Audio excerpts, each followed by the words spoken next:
said no? There ain't no way. And they're complaining that the dog escaped. Well, no, it's looking for food. I want out.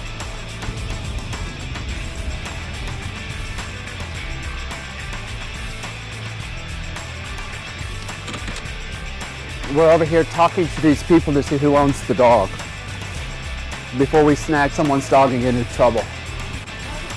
You said we can take it? Whose is it? Nobody's. Nobody's. They just feed it, and it's obviously just recently had puppies. Probably more than once. Do we have the leash? You know, I think we could probably put that dog in there. Now let's see how she's gonna react if I grab her without the leash. Hi, mamita. You're not gonna bite me, right? Good girl. You think he's more than 60? You know what? Let me check my bags. I brought a whole bunch too. You think he's 60? Cause look, bam! I brought the kit, bitch. Maybe we'll come back later.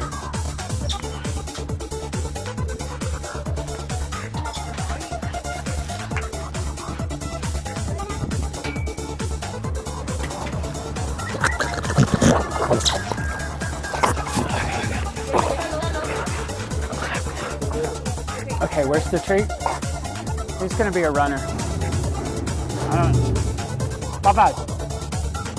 Yeah, he's a runner.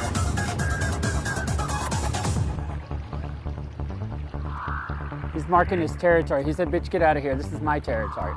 Cause she's dirty? They want to get rid of her cause she's dirty? Ay, mamita. She's dirty. What does that mean? She's had sex? Is that what that means? No, she's just not clean. A lot of times.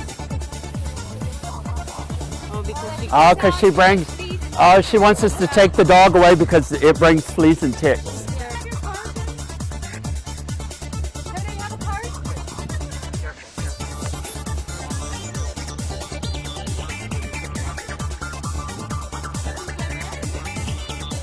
Hi, Papa. Look how pretty you are. We're taking the dog because they don't want the dog. They can't. They call them dirty. They're coming back to the house with fleas and ticks. So they don't want the dog here. They call it dirty in Spanish. But as you can see, they can't even afford flea and tick treatment. All the dogs are covered in fleas. This one has babies here, and it's completely starving. You can't get permission to get the babies because they're inside. But it's starving. It's all bones. It's covered in ticks. We convinced her to get the cat. And you know, if you just take a look the way they live, this house didn't even have a roof on it. And the whole thing is just heartbreaking.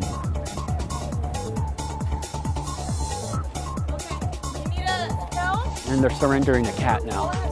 The little girl told them not to tell them we had a cat because they're scared we're not going to bring the cat back.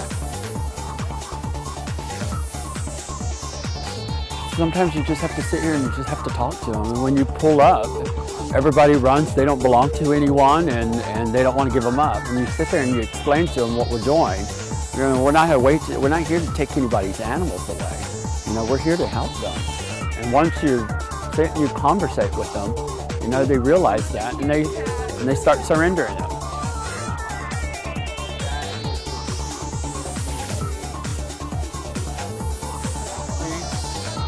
Babies are having babies. Oh, wow.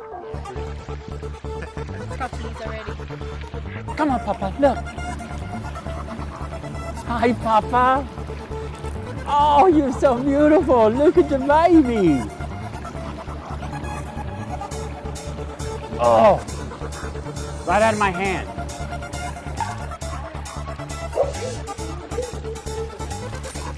Okay, let him go.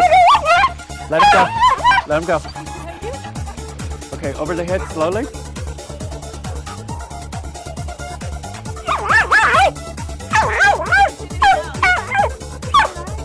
Yeah, he bit me. No, I think it's okay.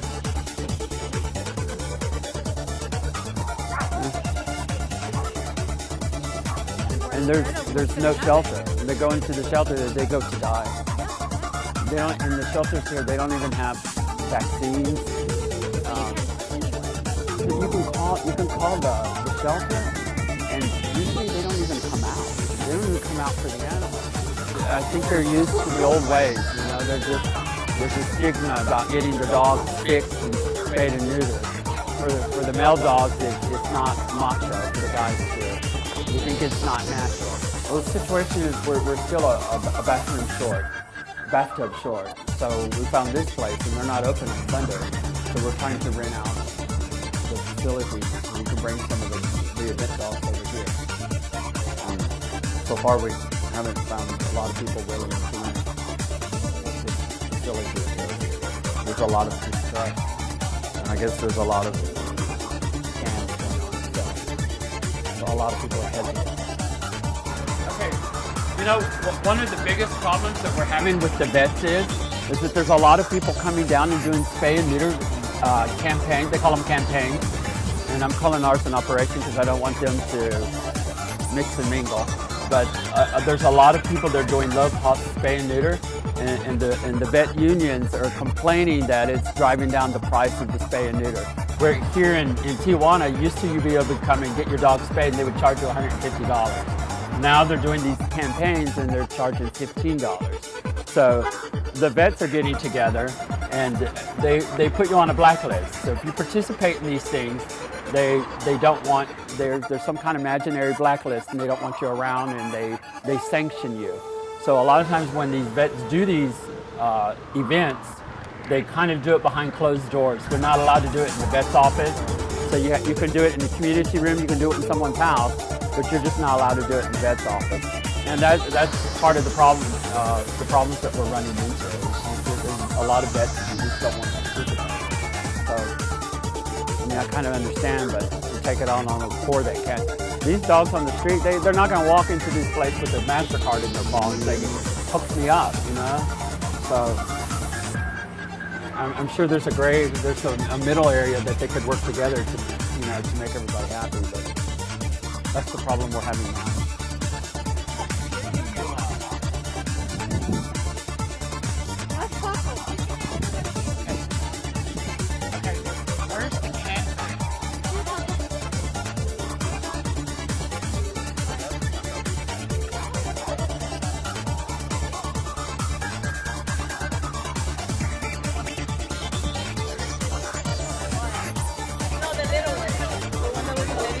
Okay, if you're laying down, you need to be recorded. Oh, okay.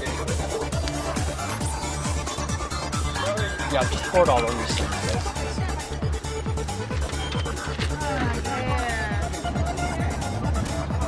Come on, Papa. We're gonna meet my dog that I rescued off the street 2 weeks ago. It was mad, it's got mange, and it couldn't walk. It was starving to death. It was all skeleton. And they did x-rays and it needs hip surgery. Is this Joseph?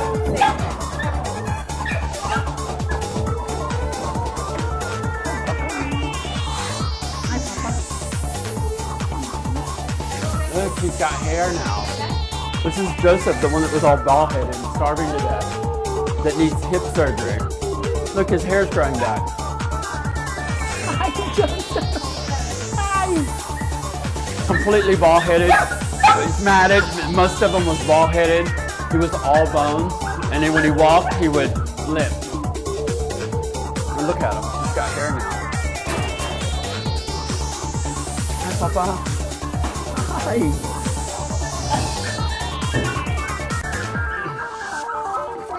Oh. Papa. Papa. Baby!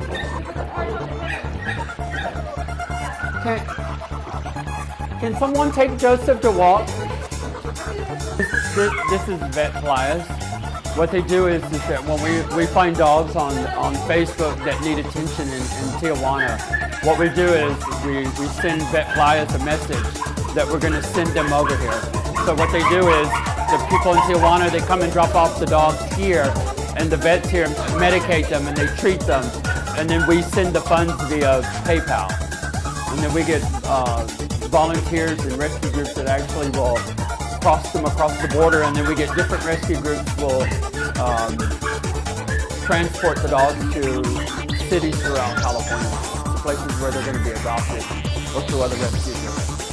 And today, they've agreed to house some of the dogs that we catch today so they don't get food or water so they can be operated to be spayed and neutered tomorrow.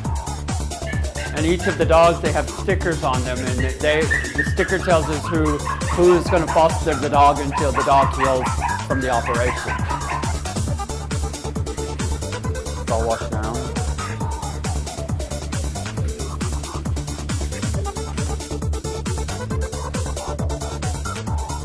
Yeah, for check-in, right through the door.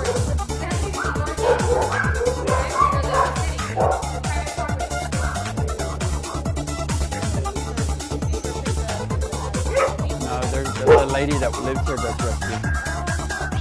She donated the space. Yeah, there's a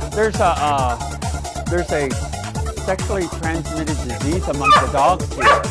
It's a cancer that spreads through mating or butt sniffing, and it turns into these large tumors, and you have to have them removed, and the dogs go on chemo.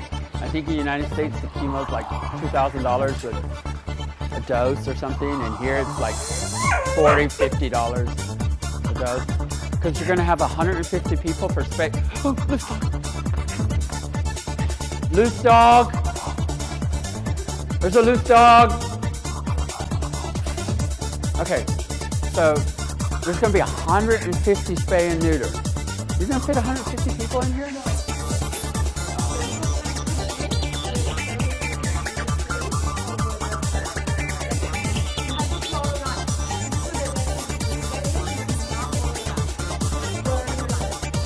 You tell me. My line I've already crossed. Okay, so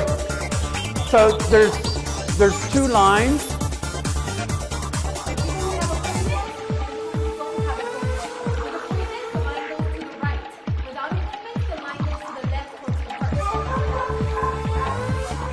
So there's going to be a table here.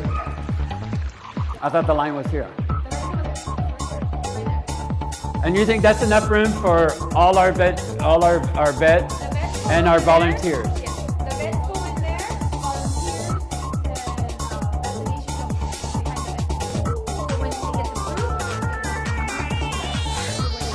I don't think it's enough space.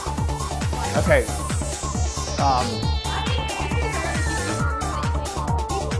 But you said the people are on the street.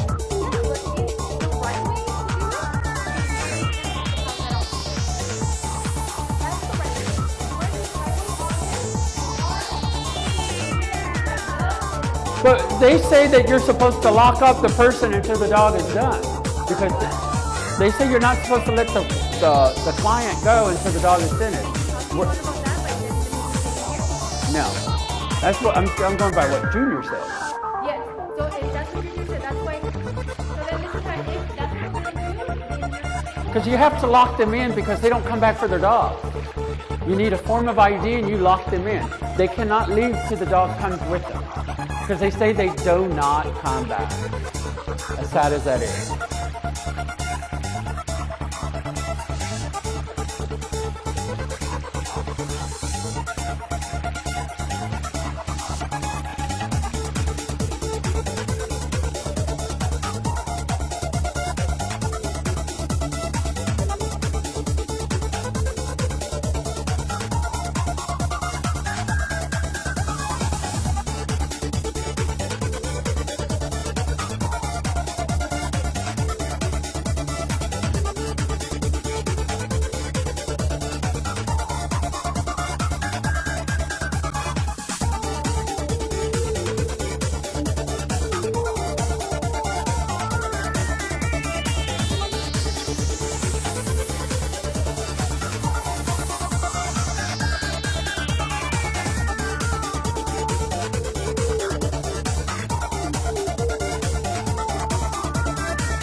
honestly, I had people just show up and volunteer to step in and help, and this wouldn't have happened if there wasn't so many private people that just stepped forward and unselfishly just give of themselves. I'm dumbfounded. Like Paula here, she's done campaigns in South America for 300, 350 dogs at a time.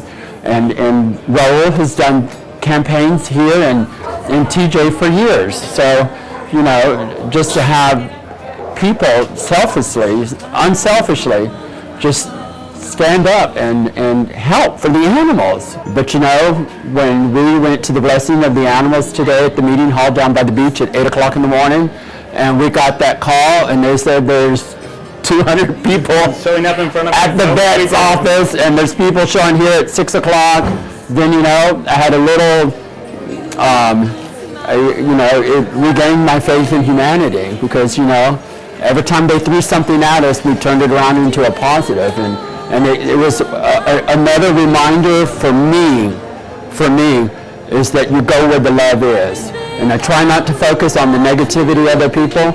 And when you find someone who's willing to help you, love you, and support you, those are the people that you focus on. There is no need to have anyone else around. You just go where the love was. So I think that was the hardest thing for me to see today. And we're here standing up We're standing with the here. head up and saying it was a total success.